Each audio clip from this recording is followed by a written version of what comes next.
On August 3rd, Kurt Fleming officially taking over the reins as Clovis's new police chief. He oversees a $40 million department with more than 100 officers. He rarely does interviews, but for the first time he opens up about his new role, the new law of using deadly force, and being a key member of the panel who helped Mayor Lee Brand select Jerry Dyer's replacement.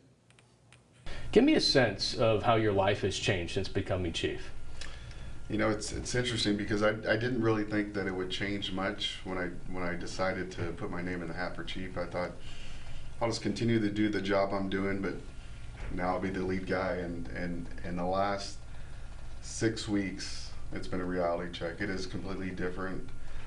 Being the guy in charge, being the person responsible for everything that goes on within the city of Clovis regarding people's public safety in our community.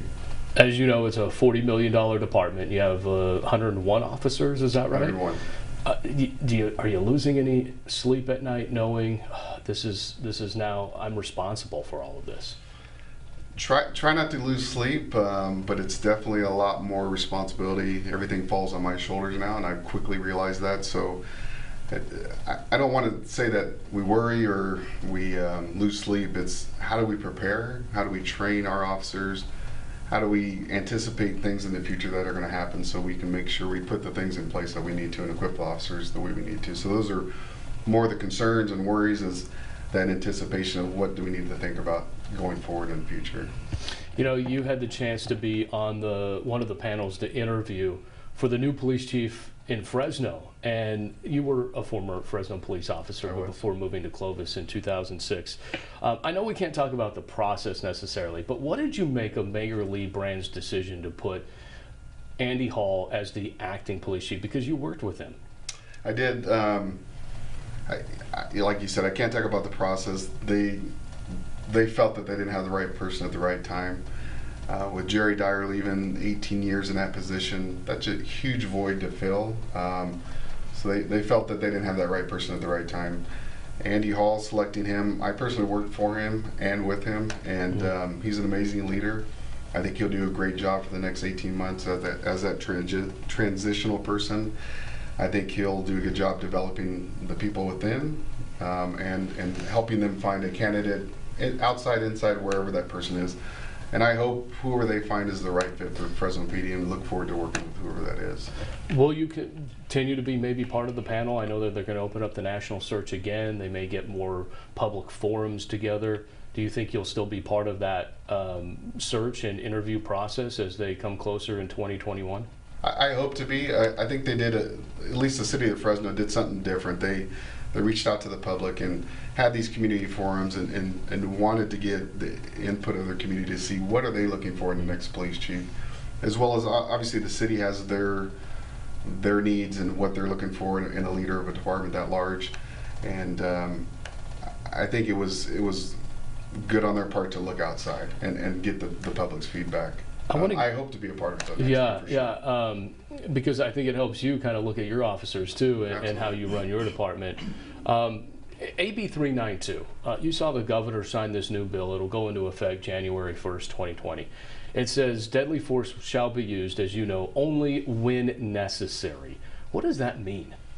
Well, it says that, but it also says that a reasonable officer in the totality of those circumstances uses what force is necessary at that time. So it's the reasonable standard of Graham versus Connor is kind of the key. That's kind of how we already operate. That's in line with the Supreme Court's decision. I think the more important law that most people have not talked about is SB 230, which kind of goes along with it, and it's the training aspect, the reporting aspect of what departments are going to be required to do in the future, de-escalation training, crisis intervention training, reporting use of force stats to the Department of Justice. To me, those things are more important to make sure all law enforcement in the state of California is on the same page. But does it change the culture of policing like Governor Newsom says? In my opinion, it does not. It's still the reasonable standard. The necessary is a word change, but really the reasonable standard is what's key in deciding when force should be used or not. And you say that, so for better or for worse, AB 392, you say? Anytime we're trying to limit the use of force by officers or limit deadly force, anything we're trying to do as a society is better, for sure.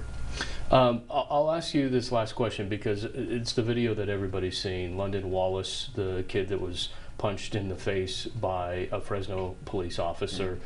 How much of what you see there do you show your officers and say, hey, this is what could happen in a situation? Well, our department, every one of our officers that's on the field has a body cam, so we're in that same situation.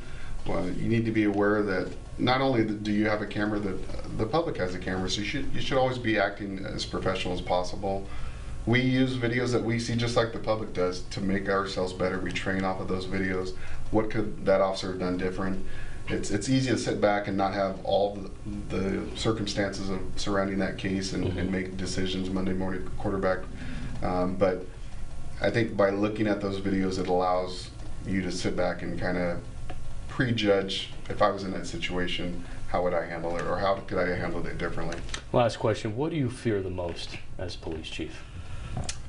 I think what every other chief in this profession, anybody else that's leading a law enforcement organization would be, I hope to never lose an officer in the line of duty, and that's my goal, and that's probably my biggest fear. All right, thanks for joining us. Thank you, appreciate it. Appreciate it.